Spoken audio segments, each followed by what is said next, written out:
we stand today with the recount, the major recount, both in the Florida governor and Senate races? Andrea, both of those recounts are underway, but the one place that's getting a lot of scrutiny now is, yes, Palm Beach County, but also Broward County. And what we've heard there is that the Rick Scott campaign was seeking an injunction to put more law enforcement around the machines and the ballots in Broward County.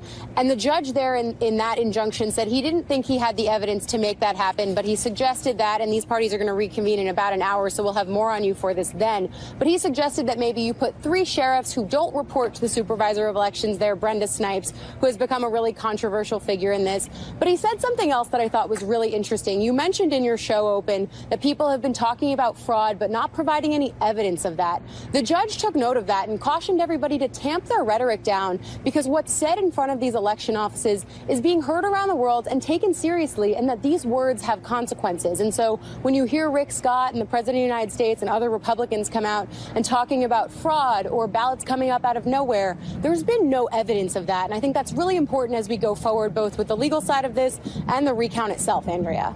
And we should also point out that Brenda Snipes in Broward County is a Republican appointed by former governor, then Governor Jeb Bush. So she was put in by a Republican governor after the mess that we all remember from 2000. And she's hardly a Democratic official or someone doing the bidding of the Democratic candidates there.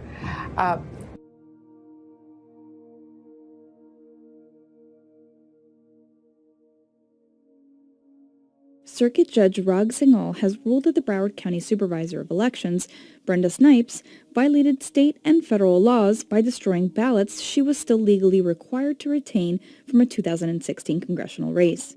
As it relates to this situation, I think the problem is that we had, they were destroyed by mistake.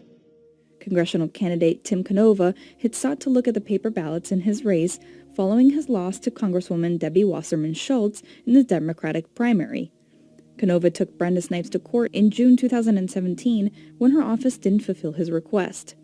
Snipes approved the destruction of the ballots in September, signing a certification that said no court cases involving the ballots were pending. Why did you sign a document allowing for the destruction of Mr. Canova's ballots? When I sign folders filled with information. So I was given a document by Mr. Spencer. That's his responsibility. And that's how I happen to have signed the document. Okay. And you knew that those ballots were the ballots, that those records were the public records that were sought by lawsuit? I did not review every line on that document. There were a lot of things listed. I trust my staff. They have the responsibility of giving me information that's correct. The judge's ruling cited a previous case that held dismissal was an appropriate sanction for failing to preserve evidence, even though the destruction of evidence may have resulted from negligence rather than an attempt to obstruct justice. Recounting chaos is rocking Florida as Governor Rick Scott slams his Democratic opponent Rick Nelson for trying to, quote, steal the Senate seat, filing a new lawsuit to secure the ballots. And all eyes are back on Broward County, which our next guest is calling an election swamp, having sued the supervisor there and won. Joining us now is Florida law professor and former independent congressional candidate Tim Canova. Thank you so much for joining us. We appreciate it. Thank you. So tell us about your personal experience dealing with Broward County specifically. Sure. I ran for Congress in 2016 in a Democratic primary against Debbie Wasserman Schultz. And after the election, we tried to verify the vote by inspecting the ballots. Long and short of it is I had to sue Brenda Snipes, the supervisor of elections, a close ally, I should say, of Wasserman Schultz. In fact, they campaigned together just a couple of weeks ago. And I sued. We won. We showed that she destroyed the ballots. That's violations of federal and state criminal statutes. Some are felonies punishable by up to 5 years in prison. She lied to the court and really conspired with her own staff to commit these crimes. So At hearing the time, you, So hearing you say that, this was, 2016, she'd violated numerous state and federal statutes, punishable as felonies with up to 5 years in prison. Why is she still in charge?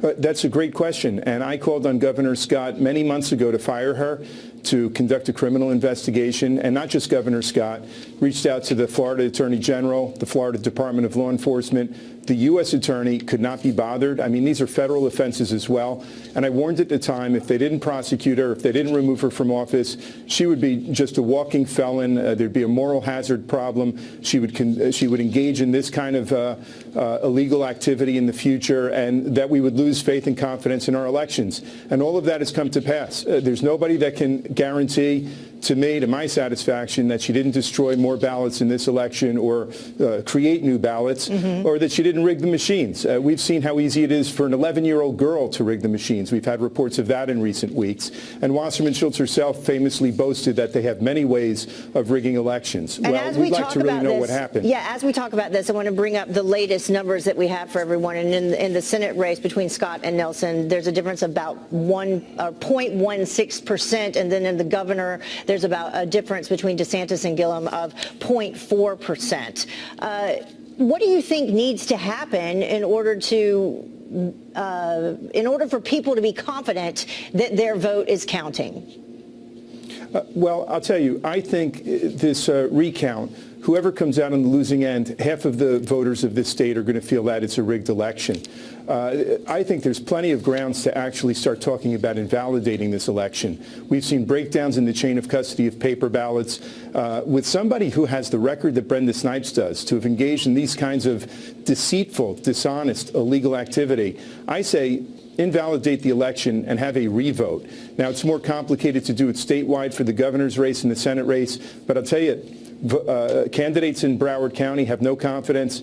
I have no confidence that I lost legitimately a week or two ago. In fact, we left Snipes in office. Instead of punishing her, she punished me. The vote total I got was laughable. I mean, really almost a joke. And I'm not surprised. And, I think we should talk about invalidating the election and revoting. I think that would be the only way to have real legitimacy going forward for whoever is going to win. And you originally ran as a Democrat. Because of all this, the result of it, you became an independent. Well, that's true. I reached out to the Democratic Party leaders in Broward County, Miami-Dade, and Tallahassee, and none of them would even respond to my request to join me in calling for an investigation. But the Republicans were no better. Rick Scott was, just completely silent on all of this when he had the power to do something about it. And to tell you the truth, I wrote to every member of Congress, of the House and Senate, and got not a single response. So, the political class doesn't mind stolen elections when it doesn't happen to them, when it's just a progressive challenger to a powerful incumbent. Now suddenly they all wake up to the fact that, my God, we've got somebody who's conducting elections in Broward County who can't be trusted. I mean, we will see what happens for sure, but a lot of people talking about it. Maybe something will happen this time. Tim, thank you so much for joining us. We appreciate it.